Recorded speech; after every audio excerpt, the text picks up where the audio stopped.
Bienvenidos, soy el profesor Fernando Camargo y en esta presentación explicaré el tema ecuaciones químicas. Veremos ejemplos de estas ecuaciones formando óxidos básicos, compuestos que se forman cuando un metal reacciona con el oxígeno. Una ecuación química es una descripción simbólica de una reacción química. Se utilizan para describir lo que sucede en una reacción química en sus estados inicial y final. Estas ecuaciones se pueden escribir en forma general utilizando letras. En ellas figuran dos miembros. En el primero, los símbolos o fórmulas de los reactivos y en el segundo, los símbolos o fórmulas de los productos. Para separar ambos miembros se utiliza una flecha, que generalmente se dirige hacia la derecha, indicando el sentido de la reacción. Las letras mayúsculas representan los símbolos químicos de las moléculas o átomos que reaccionan. También figuran en la ecuación los coeficientes, que son números que deberemos agregar para que se cumpla la ley de conservación de la masa. Veremos un ejemplo de una ecuación química combinando los átomos de magnesio y oxígeno, ambos actuando con estado de oxidación 2, para producir óxido de magnesio. Colocamos los símbolos de los reactivos separados por un signo más. El átomo de oxígeno es biatómico, por lo que escribiremos el subíndice 2 en el símbolo de dicho átomo. A continuación, formaremos el producto de la reacción.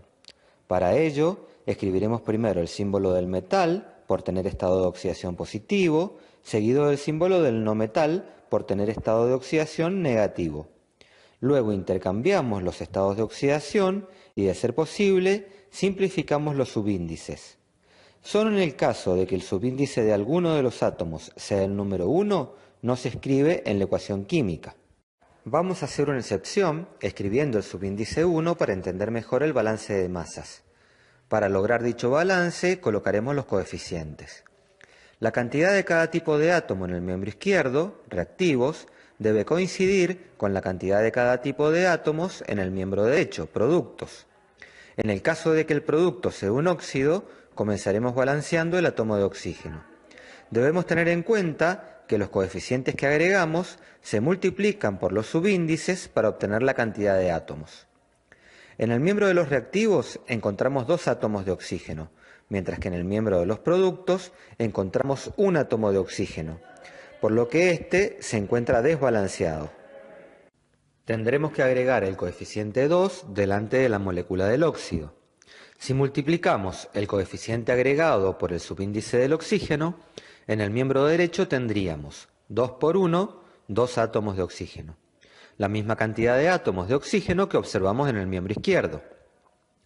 En el caso del magnesio, en el miembro de los reactivos, encontramos un átomo de magnesio, mientras que en el miembro de los productos, por el coeficiente 2 agregado, tenemos 2 átomos de magnesio. Para balancearlo, colocamos un coeficiente 2 delante del símbolo del magnesio en el miembro de los reactivos. De esta forma, podemos leer la ecuación química de la siguiente manera. 2 átomos de magnesio reaccionan con una molécula de oxígeno para producir 2 moléculas de óxido de magnesio. Vamos a ver otro ejemplo combinando el átomo de hierro con el oxígeno. En el miembro derecho de la ecuación escribimos primero el metal, seguido del átomo de oxígeno. Cruzamos los estados de oxidación y vemos que no se puede simplificar. Para balancear la ecuación vamos a comenzar con el átomo de oxígeno. Tenemos 3 átomos de oxígeno en el miembro derecho y 2 átomos de oxígeno en el miembro izquierdo. El mínimo común múltiplo entre 3 y 2 es 6. Esta es la cantidad de átomos que deberemos obtener. Para ello colocamos un coeficiente 2 delante de la molécula del óxido. 2 por 3, 6. Y un coeficiente 3 delante de la molécula de oxígeno. 3 por 2, 6. Por último, balanceamos el átomo de hierro.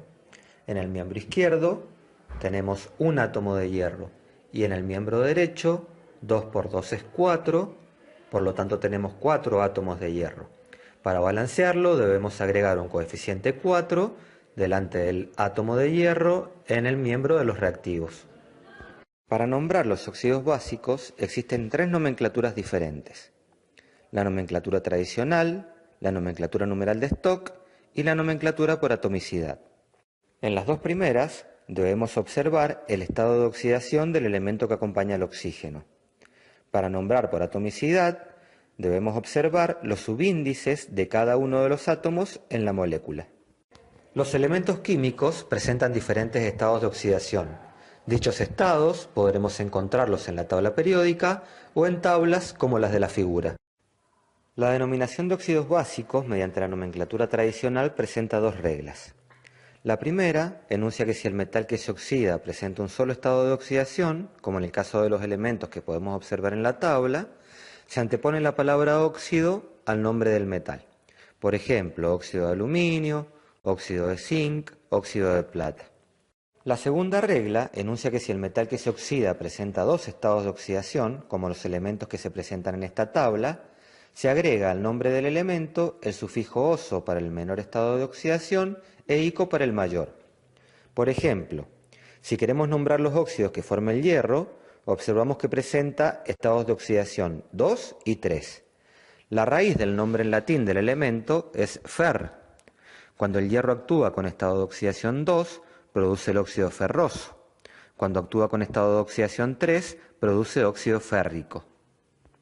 Para nombrar los óxidos por la nomenclatura numeral de Stock, se escribe la palabra óxido seguida de la preposición de, el nombre del elemento y su estado de oxidación en números romanos y entre paréntesis. En el caso de los óxidos que forma el hierro, podremos nombrarlos como óxido de hierro 2 y óxido de hierro 3. Por la nomenclatura atomicidad, se los nombra según la cantidad de átomos que tenga la molécula, por lo que deberemos observar los subíndices de dicha molécula y no los estados de oxidación. Utilizaremos los siguientes prefijos: mono, un átomo; di, 2 átomos; tri, 3 átomos; tetra, 4 átomos; penta, 5 átomos; hexa, 6 átomos y hepta, 7 átomos. Por ejemplo, en la molécula de óxido de sodio, el subíndice del oxígeno es 1, prefijo mono, y el subíndice del sodio es 2, prefijo di. Su nombre será monóxido de disodio. En la molécula de óxido férrico, el subíndice del oxígeno es 3, prefijo tri, y el subíndice del hierro es 2, prefijo di. Su nombre será trióxido de dihierro. Las dos moléculas que figuran a continuación se llamarán pentóxido de dicloro y heptóxido de dibromo. Muchas gracias por tu atención. Si te gustó el video, no olvides darle like.